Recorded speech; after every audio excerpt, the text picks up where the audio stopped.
When I started on the council and we were looking at staffing documents, I noticed how few firefighters were women. And I asked the chief then and the Chief Dale when he came in as interim chief, why don't we have more women and where are we losing them in the hiring process?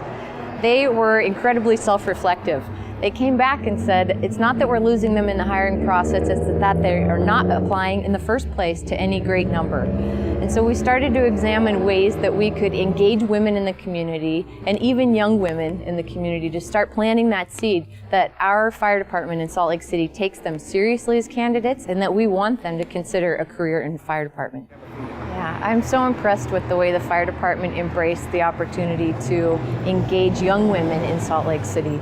They reached out to a number of schools and organizations to invite young women to attend a whole day, even into the night camp out at the Fire Training Center, where they would suit up, they would fight fires, they used the jaws of life to cut open cars and did some of the physical aspects of the job. They also learned about what it takes, education and training-wise, and what that kind of a lifestyle is like for the firefighters.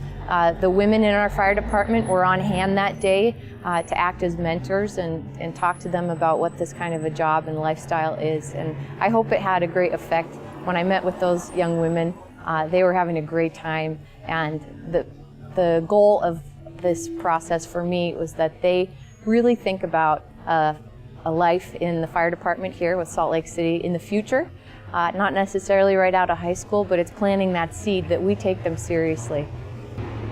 I talked about community service, being engaged in the community, and that it really starts by caring about where you live. It's obvious to me that they all are already there. That's why they showed up at a camp like Camp Athena.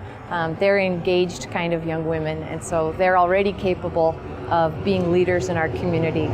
I talked to these young women about the great childhood I had a little bit, and that my parents told me all the time, you can be anything you want to be. And I actually believed them.